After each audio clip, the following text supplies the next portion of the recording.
महापालिका निवडणुकीची मतमोजणी आता एका वेळी एकाच वॉर्डची होणार असल्यामुळे निवडणुकीचे निकाल रखडणार असल्याचं स्पष्ट झालंय आणि या प्रक्रियेमध्ये दुपारपर्यंत स्पष्ट होणारं निकालाचे चित्र जाहीर व्हायला मध्यरात्र होईल असा सुद्धा अंदाज वर्तवला जातोय।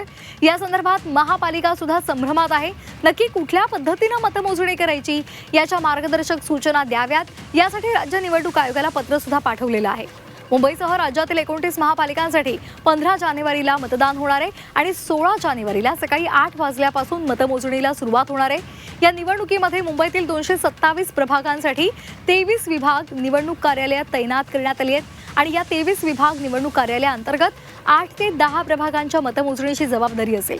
मात्र ईव्हीएमची मतमोजणी होण्याआधी सुमारे 500 टपाल मतांच्या मोजणीसाठी अर्ध्या ते 1 तास गृहीत धरला जाईल आणि त्यानंतर एका प्रभागातील सुमारे 7000 मतांच्या मोजणीला लागणारा किमान 1.5 ते 2 तासांचा कालावधी पाहता एक मतदान केंद्रावरचा निकाल जाहीर व्हायला 2 ते 3 तासांचा कालावधी लागेल असं बोललं जातंय। कृष्णात पाटील आपले प्रतिनिधी जोडले गेलेले आहेत। कृष्णात, नेमकं हे काय प्रकरण आहे, प्लीज समजावून सांगाल?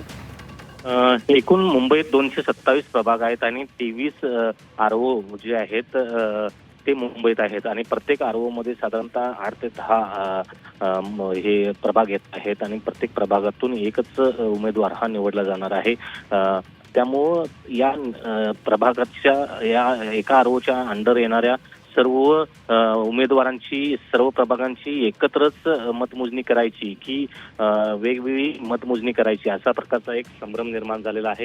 या संदर्भात अद्याप देखील मार्गदर्शक सूचना या राज्य निवडणूक आयोगानं संबंधित आरओना दिल्या गेलेल्या नाहीत। त्यामुळं असं सांगितलं जात आहे की एका वेळी एकाच प्रभागाची मतमोजणी झाली तर निकाल यायला संपूर्ण 227 प्रभागांचा निकाल यायला खूप वेळ लागू शकतो आणि या संदर्भात थोडा संभ्रम जो आहे तो महापालिका कर्मचाऱ्यांमध्ये असलेला पाहायला मिळतोय।